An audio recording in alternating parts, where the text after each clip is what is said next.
The bottle slipped from the alien's claw and clattered onto the bar. A girl cried out as his other hand shoved her head against the counter hard enough to rattle the shells. Every patron in the room froze. No one dared move. The bartender did. Marcus Kane set down the glass he had been polishing. His voice carried across the silence, calm but sharp as broken steel. "You really don't want to do that." The guard turned, his armor plates grinding like stone. His slit-pupil eyes narrowed. "What did you say, human?" Marcus didn't repeat himself. He didn't need to. He only met the alien's stare with a level gaze, his hand loose at his side. The girl whimpered under the pressure of the clawed grip, blood trickling from her temple. The room stank of fear, and Marcus could feel it pressing in from every corner. The guard sneered, shoving the girl away. "Keep your tongue, bartender, or I'll rip it out next." He spat onto the counter, collected his bottle, and stalked back toward his comrades clustered near the far tables. The chatter slowly returned, muted, nervous. Miners bent their heads lower, their voices dropping to whispers. No one looked at Marcus. No one looked at the girl. The Dominion's enforcers enjoyed spectacles like this. Defiance was usually answered with worse. Marcus picked up the glass again, polishing until the rim gleamed. His expression never changed, though his jaw ached from being clenched so tightly. The bar of Zereth 9 was a crooked thing, half welded from old mining modules, half scavenged from transport crates. Neon tubes buzzed weakly overhead, throwing sickly light across scarred tables. The settlement outside was no different, rusting machinery, cracked ferrocrete, the stale smell of chemical runoff in the air. The Dominion had no reason to garrison such a backwater, yet they came anyway. Their patrols prowled the dusty streets daily, reminding every miner, trader, and wanderer that Zereth belonged to them. They called it tax collection. Everyone else called it extortion. Marcus had been here 5 years. 5 years pouring drinks for tired miners, listening to their complaints, their half-drunk dreams of escaping to better worlds.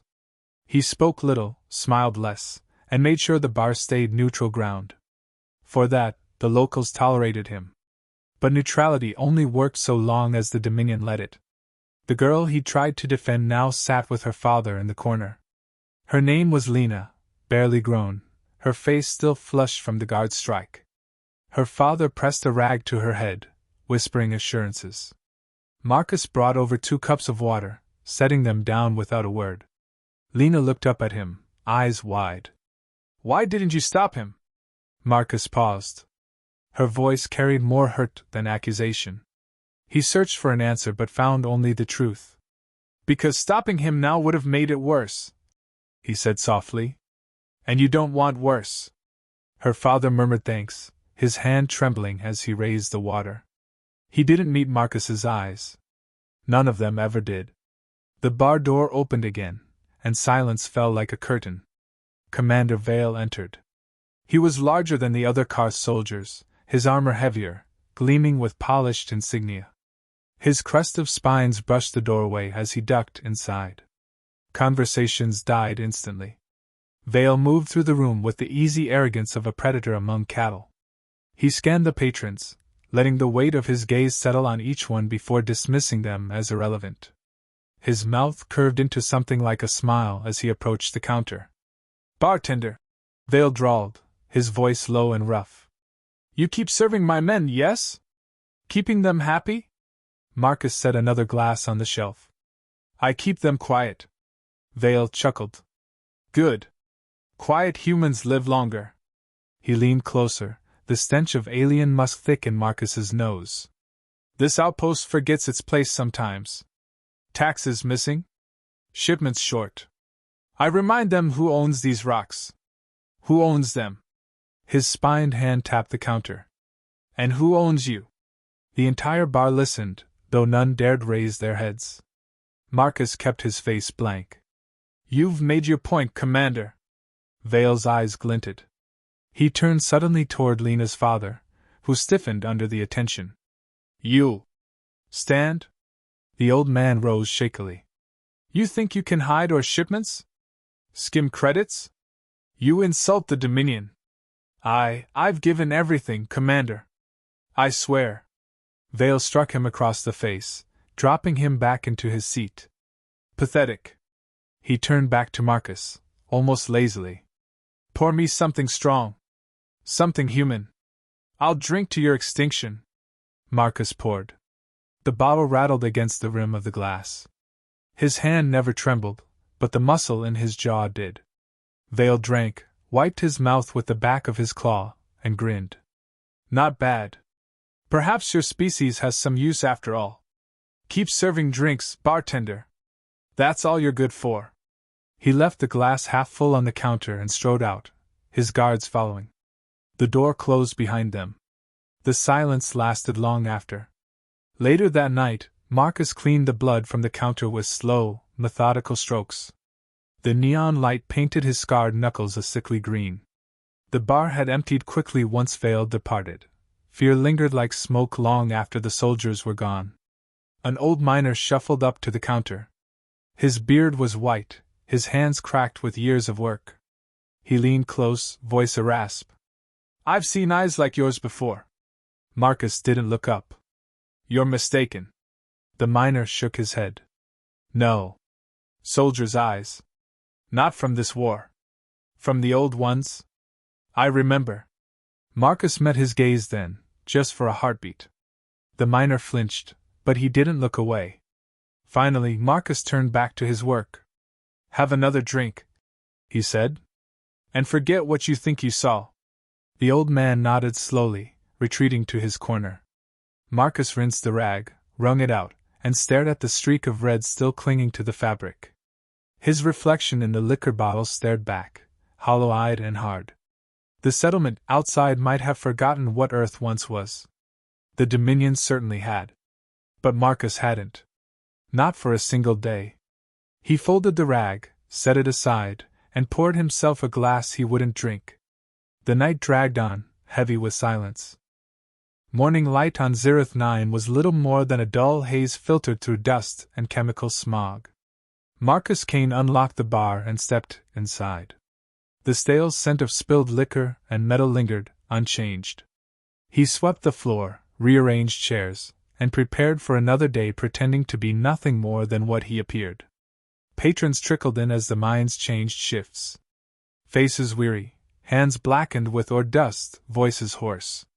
Marcus poured drinks, nodded at jokes he didn't laugh at, and watched the door the way a soldier watches a horizon. Life on Zereth 9 had always been survival, but lately, the Dominion made it unbearable. Taxes climbed, patrols grew harsher. Every week, another miner vanished after being accused of cheating quotas. Their families never saw them again. Everyone noticed, no one spoke of it. Fear had become routine. Lena came in with her father around midday, carrying crates of supplies. She moved carefully, favoring the side of her head still marked by a faint bruise. Marcus helped her unload behind the counter. You shouldn't work today, he said. She shot him a sharp look. Work keeps food on the table. That bruise doesn't change that. Her father coughed quietly, as though warning her not to push. But Lena wasn't done. You saw what they did. You could have stopped it. You're stronger than the rest of us. Why didn't you? Marcus closed the crate and leaned on it, meeting her eyes. Because if I fought back, every person in this settlement would have paid for it. You want that? I want them gone. So does everyone. But wanting and surviving aren't the same thing. Her father pulled her away gently. Leave the man alone, Lena. He's not responsible for us. Marcus returned to polishing glasses, but Lena's words stuck. Not because they were wrong, but because they were true. That evening, Dominion soldiers entered again. 7 this time, their boots heavy against the metal floor. The bar fell silent. They spread out, sweeping mugs off tables, shoving miners, kicking chairs aside. One of them seized a man by the collar and accused him of hoarding ore. Another overturned a table just to watch the patrons scatter. Marcus stood behind the counter, his hands steady, his face unreadable. Commander Vale wasn't with them tonight. That didn't make the squad less dangerous. Lena carried a tray between tables, her jaw set tight. A soldier blocked her path, yanking the tray and letting mugs crash to the floor. "Pick it up, human!" he snarled. She bent to gather the shards. The alien laughed and kicked the pieces further. The second kick caught her across the cheek, knocking her down. Marcus's grip on the counter tightened until wood splintered beneath his palm. He forced himself still. The guard glanced his way, smirking. "What's the matter, bartender? Don't like how we treat your kind?" Marcus didn't answer. His silence only invited more laughter. The soldier spat in Lena's direction, then swaggered off. Marcus released the counter slowly, splinters digging into his skin. When the squad finally left, the bar sat in heavy quiet. Marcus carried a fresh rag over to Lena. She pressed it to her cheek, glaring at him through swollen eyes. "You let them do it again," she whispered. He set the rag down and walked away without a word. That night Marcus couldn't sleep. The walls of his quarters felt too close, the air too stale. He sat on his bunk, staring at his hands, the same hands that once held rifles, blades, detonators. The same hands that had ended lives, saved others, carried fallen comrades from burning ground. He had buried too many to count. He'd sworn never again. But faces haunted him, faces from Earth's wars, faces of friends lost in the dirt. And now Lena's, bleeding in the dust, looking at him with betrayal instead of fear. Marcus stood, walked to the storage trunk at the foot of his bed, and opened it. Inside lay a cloth-wrapped bundle. He unfolded it carefully. A Terran combat knife rested within, the steel dulled but unbroken. Alongside it, a faded patch from the Terran Defense Corps, its colors nearly gone. He lifted the knife, tested its weight. His hands remembered it. The edge had dulled, but his instincts hadn't. He strapped the sheath to his boot, exhaled once, and spoke into the stillness. One last time. 2 days later, the Dominion returned in force. This time Commander Vale led them. They burst into the bar, dragging Lena's father by the collar. His face was bloodied, his shirt torn. Vale threw him onto a table, scattering glasses. "This thief thought he could short his quota again. I'll teach him, and the rest of you, what happens to disobedience." The room froze. Miners stared at the floor. No one moved. Marcus leaned on the counter, polishing a glass with deliberate calm. Vale's eyes found him. "Still silent, bartender? Still hiding behind your rags and bottles?" Marcus said nothing. The commander grinned. "Good. You know your place." He drew a long blade from his belt and held it over Lena's father. "Time to remind the others." The girl cried out, struggling toward her father. A guard shoved her back. Marcus set down the glass, slow and steady. Every eye in the bar turned to him. For years he had blended into the background, letting the galaxy believe he was broken, harmless. But as he straightened, the air seemed to shift. His movements carried a precision no miner ever had, no bartender ever learned. His hand dropped beneath the counter, where a dull steel knife waited. He stepped forward. The room held its breath. The Dominion commander raised his blade, savoring the fear. Lena's father lay sprawled across the table, bound by a guard's grip, eyes shut tight as the weapon hovered above him. The bar was frozen. Patrons stared at the floor, too terrified to breathe. Except Marcus. He stepped out from behind the counter. No rush, no tremor, only calm precision. The scuffed knife gleamed faintly in his hand as he moved. Vale noticed. His grin widened. "At last. The bartender wants to play hero." Marcus didn't answer. He crossed the floor in 3 measured strides, then snapped forward with sudden violence. The boiling contents of a mug in his other hand splashed across the nearest guard's face. The alien shrieked, dropping its weapon. Marcus drove his knife into the exposed joint beneath its armor, twisted, and pulled free in one fluid motion. The bar erupted into chaos. Miners scattered against the walls. Lena screamed as soldiers surged toward Marcus. The second guard swung a baton. Marcus sidestepped, slammed his shoulder into the alien's chest, and wrenched the baton free as it stumbled. A crack of bone followed as the weapon crashed into the side of its skull. 2 down. 5 left. Kill him! Vale roared, shoving Lena's father aside and charging forward himself. The squad obeyed. Marcus fought like a storm breaking chains. Every move carried memory, years of drills, scars of battlefields.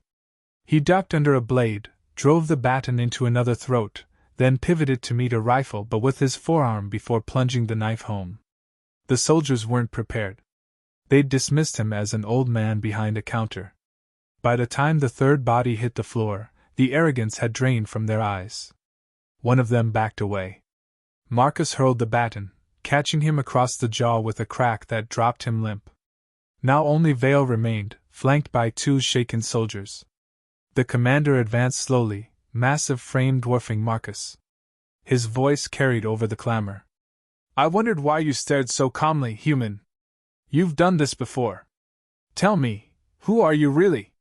Marcus lifted the knife, his breathing steady. Just a man who wanted peace. Vale laughed, deep and harsh. Peace is a lie. Strength is truth. The 2 remaining guards charged together. Marcus met them head on. One slash across the thigh, a swift twist to disarm the other. He slammed the knife's hilt into a faceplate, sending the soldier sprawling unconscious. The second collapsed clutching a torn leg. And then there was only Vale. The commander removed his helmet, revealing a predator's grin lined with jagged teeth. His spines rattled as he spread his arms wide. Show me, bartender. Show me the terror your kind whispers about. Marcus slid the knife back into his boot. He wanted both hands free. They circled each other, the bar's silence broken only by the crackle of a spilled drink catching fire near the corner. Shadows danced across scorched walls as the duel began. Vale struck first, an overhead slash with the long blade. Marcus slipped sideways, catching the commander's wrist and twisting. The weapon clattered to the floor. Vale's free hand smashed into Marcus's ribs, driving him back against the table. Pain flared sharp, but Marcus had endured worse. He grabbed a broken bottle from the table and slashed upward. Glass tore across Vale's cheek. The alien bellowed, staggering a step. Marcus pressed the attack, an elbow to the throat, a knee to the gut, a brutal headbutt that rattled both skulls. But Vale was built for war. He absorbed the punishment, and shoved Marcus across the floor with sheer strength. Marcus rolled, came up with his knife again, and squared his stance. His breathing was ragged, sweat running down his face, but his eyes burned steady. You're slower than the ones I fought before, Marcus said. Vale snarled and charged. Steel met steel as Marcus parried the recovered blade with his knife. Sparks sprayed. He ducked, drove the point into Vale's thigh, then ripped upward. The commander howled, swinging wildly. Marcus caught the wrist, twisted again, and forced the larger warrior down onto one knee. With a final surge, Marcus slammed him against the counter, blade pressed to the thick hide at his throat. The room froze once more. Every miner, every civilian, every surviving guard watched. Vale's breath came in guttural rasps. His grin flickered even with the knife digging into his flesh. Do it! Show them the butcher you are! Marcus's arm tensed. For a moment, the urge to finish it surged like fire through his veins. But then he saw Lena in the crowd, her tear-streaked face locked on his. Fear in her eyes, but also something else. Hope. He exhaled slowly, steadying the blade. No, Marcus said. You'll leave here alive. You'll carry a message. Tell your Dominion, Earth still remembers. He shoved Vale back, leaving a thin line of blood across his throat. The commander staggered, stunned by the mercy more than the blade. He gathered himself, spat blood, and motioned his remaining soldiers to retreat. They left the bodies where they fell. The bar was silent but for the crackling fire, quickly stamped out by miners. Slowly, people began to rise from their hiding places. Eyes turned to Marcus, wide, stunned, questioning. Lena approached first. Her cheek was swollen, but she stood tall. You're not a bartender, she whispered. Marcus retrieved his knife, slid it into its sheath, and returned behind the counter. He poured himself a glass, though his hand shook slightly now that the adrenaline had drained. Tonight I was, he said. He met her gaze, voice steady. Tomorrow, we'll see. She didn't press. She only nodded once, eyes fierce with new fire. The others followed, murmuring to each other. Whispers spread. The bartender was more than he seemed. Perhaps the settlement wasn't as helpless as they had believed. Marcus ignored the stares. He cleaned the blood from the counter, just as he had before, though his motions carried less detachment now. Each stroke was deliberate, heavy with meaning. When the last patron left and the door sealed, he sat alone with the untouched glass. His ribs ached, his knuckles burned, but it wasn't the pain that kept him awake. It was the truth he had tried to bury. He was no bartender. He never had been. He had been a commander, a warrior feared across stars. He had walked away to escape the weight of war, but the war had come to him anyway. Marcus raised the glass in a silent toast to the empty room. Never again, I swore. But some promises are worth breaking. He drained it in one swallow.